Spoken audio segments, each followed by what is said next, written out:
Welcome back, everyone. This is Charles from Find the Line Productions with another disc golf course preview.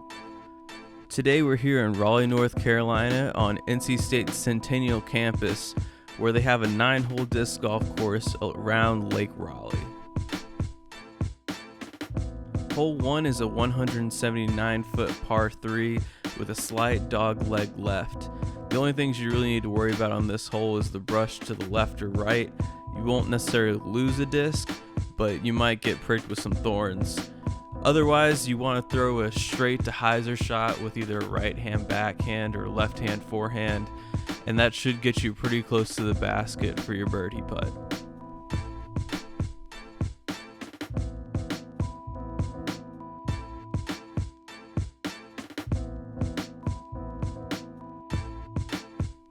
Hole 2 is a difficult 297-foot par 3 with a low ceiling. You really just want to throw straight and not go too far left or right from the fairway, because there's a lot of brush that'll make it hard to get up and down for a par. Otherwise, you just want to kind of land in this area and then pitch up to the basket. I personally can't make it all the way there due to the low ceiling, but if you can do it, good on you.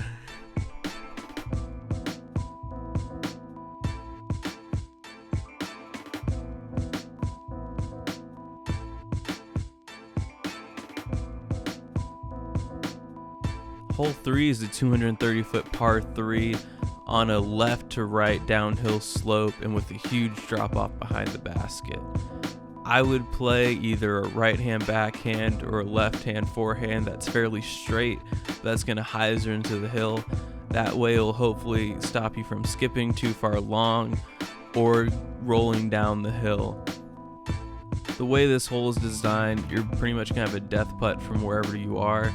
So you really just want to get it close enough that you feel confident about getting it in the basket.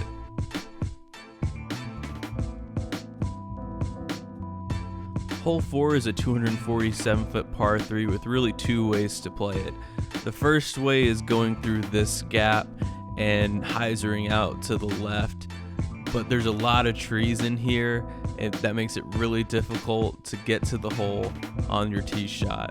The creek in there is not intentional and it doesn't play OB, but as you can see, as you get closer to the hole, it becomes really tight and there's a really small margin for error if you want to get up there for a birdie.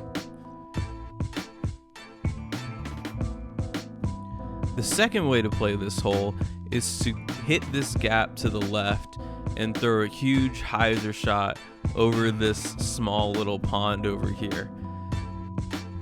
The only real risk is not making the initial gap or going into the pond, but otherwise you usually have a fairly open shot that allows you to get up there for a birdie or gives you a very easy chip up shot so you can tap in a par.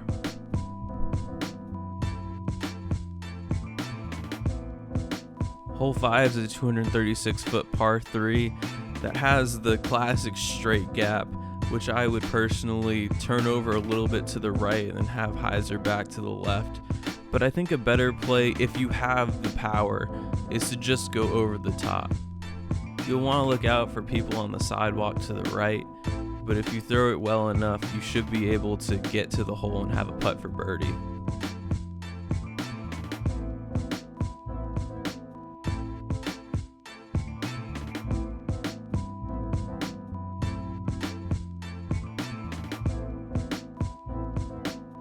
Hole 6 is a 241-foot par 3 that's a dog leg left.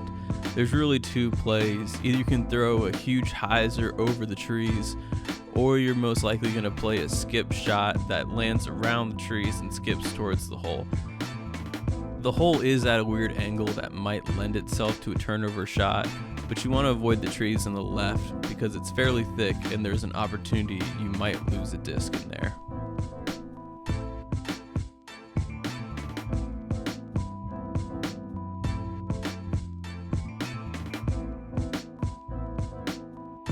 Hole 7 is a 124-foot par 3 that has a fairly guarded green but is one of the easier holes in the course.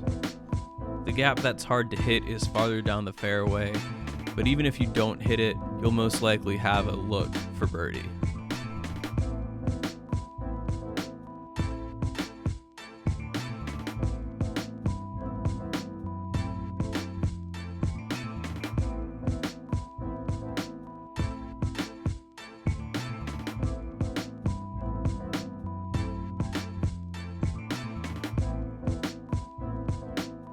Hole 8 is a 341-foot par 3 that's easily the hardest hole in the course.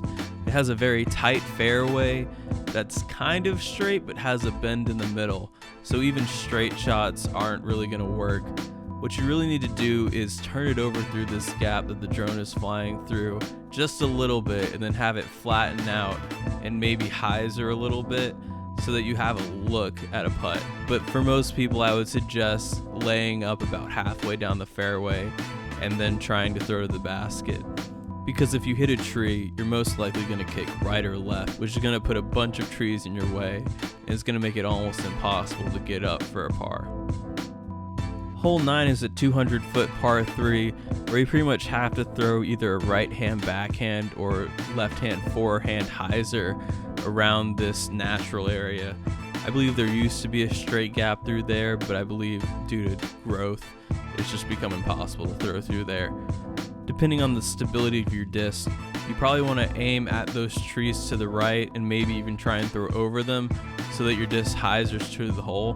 There are some trees behind the hole, but those usually aren't a problem when you get up there.